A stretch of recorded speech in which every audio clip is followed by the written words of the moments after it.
Welcome into Discern. My name is Ross Moschel, and I'm joined today by Mark Turman from Denison Forum. Hello, Mark. Good to see you, Ross, and Happy New Year. Glad that we get to work on some stuff and talk about some great issues going into this new year. Yeah, as we continue into 2022, just tons of stuff to process. Again, what we're doing on Discern is we want to be engaged in what's happening around us. We want to be able to discern it biblically. That's the name of the show, is Discern. And, we just want to be engaged. And so what we're going to talk about today, as we kind of look back over the last, few weeks, there's been some pretty notable deaths, big names. The first one that comes to mind is John Madden, massively influential in several fields, as a coach, as a color commentator, as a video game, expert designer, influencer. And then the one that most recently occurred was actually Betty White. And so passing of Betty White has had ripples. She was getting close to 100. They even had filmed a special in her honor. And then, unfortunately, she passed. And so a lot of things stand out about Betty White to me. I mean, obviously for me, Golden Girls, I was sort of, as I was growing up, Nick at Night had adopted all these sitcoms and just was playing them like crazy. And, I just took those sitcoms in. I mean, did you watch Golden Girls or see Betty White in any of those shows? Oh, absolutely. She's definitely one of our favorites, especially my wife. My wife was really, really sad to see that announcement on social media, and I'm already making plans to try to take her to the movie theater on January 17th, which is would have been Betty White's 100th birthday, and they're turning what was going to be, a celebration of her life into a celebration of a different sort, but still going to be shown in some theaters. And she's just such a favorite of my wife that we're going to go and try to watch that tribute on the big screen. I go back a little bit further, back to some of my childhood and teenage years of remembering her on the Mary Tyler Moore Show, which was a show that I and my family just loved to watch. But she was cast as kind of an irritating, annoying figure in the Mary Tyler Moore Show. I remember her from that angle, but have kind of like you watched the late night sitcoms and watched Golden Girls. My wife knows every one of those episodes, and so it's a big part of our life, and we've loved watching her in the latter years as well. Movies like The Proposal and other things like that. Yeah, and these characters that you grow to know, especially over these long shows, that leads to kind of our topic today, is you start to feel like you know them in some ways. And when we have someone pass away like this, one of the things that sometimes comes to conversation is, who is in their life and what was their beliefs? And I mean, just frankly, am I going to get to see that person again? And we talk about eternal things on this show. And so one of the questions that Jim Denison actually posed in his article related to Betty White, where he spoke of these things and how enduring her character was, is how do we process her eternal destination? And it seems almost like a cringeworthy question. He references in the article, this may make some people uncomfortable. But when I think about, for example, John Madden or Betty White, I go, I wonder who is in their life talking about their faith, And one of the things that has come out recently is a poll where 63% of adults, and we'll put on the screen where this source is, 63% of adults believe that having faith matters more than which faith you have. Right, and I think anytime somebody of note that has been a part of our culture, been a part of our lives, passes away like this, or other events happen in their lives, we pay attention to that because they frame our lives in a certain way. Because we are a media generation, whether that's TV, radio, social media, whatever the case might be, we do have a sense that they are a part of our lives in a certain way. Watch so many Sunday afternoon football games with Pat Summerall and John Madden. That's just the way we think and frame our lives. And we do have a curiosity about their lives off of their professional careers, behind the scenes. We want to know a little bit more. And we've enjoyed getting to know something about John Madden's life through the documentary that was released a few days before his death. And then we want to know, okay, well, what was this person like after their career when the camera wasn't on them? And we just want to know, how much are they like us? And then that question of, well, what about their eternity?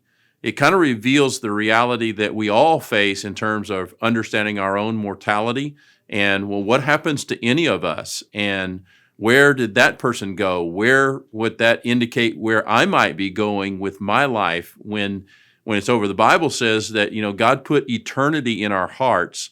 And so we know that we're made for something more than just the earthly years that we have. And we start thinking about, well, how does that work? And that brings us to questions of faith. And the Bible makes it clear that we're made for eternity. We are made to worship, and we are made to be people of faith. We all believe in something. The question is, what do we believe in, and what are we ultimately trusting in when it comes to our eternity? And I think those are very vital questions. They come around when anybody of significance in our lives dies, whether that's somebody in our family, one of our close friends, or even somebody that's a part of the popular culture. Yeah, when we see these celebrities, even if they're maybe dealing with something, in life, a lot of times I just wonder, okay, when I put on my Christian lens, is there anybody around this person that was able to witness to them? I just wonder, did John Madden have, I don't know, I haven't read his if there's anything about his spiritual life. Did he have believers around him that were able to show him the love of Jesus? Did Betty White have that? Yeah, I haven't seen that with either of these two figures at all, but I think it's a very important question, and it might be there, but in popular culture, they're not going to focus on that. They're not going to talk about that part of this person's life. So we really don't know. It could very well have been there in both Betty White and John Madden and other people's case, but it's not all that surprising in our cultural moment that when they're being talked about in public media, that part's not being talked about. We can hope it's there, and maybe that will come out later in other types of reporting and discussing of their lives. I hope it does. But we tend to see the media in the immediate sense talk about the things that are not going to be controversial or not going to be something that some part of the audience is uncomfortable with, especially when it comes to things like faith and what people believe in terms of their personal relationship with God. That probably comes out later, I would guess, but it is vitally important. It's something we all ought to be concerned about. Who are we being significant to, and who are we letting into our life so that we know each other at these kinds of levels of depth and faith and things that really matter for all of eternity? Because it's not enough simply to have faith. The Bible tells us it's critical that we have faith in Jesus Christ as our forgiver and our leader. The common person on the street thinks today that people go to heaven, if there is a heaven. They go to heaven because they're good people. They do more good things than bad things. And the Bible says that's not the way it works.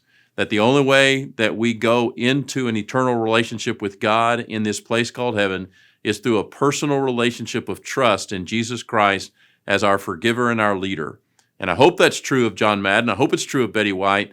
The most important question today is it true of me? And is it true of the people around me that I might be able to influence?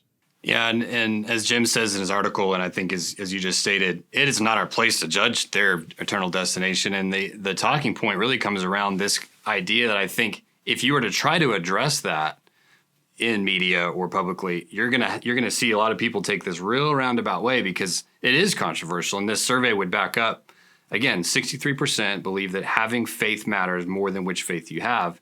What's interesting, though, is the dominant faith and belief systems in the world all say they are the only way.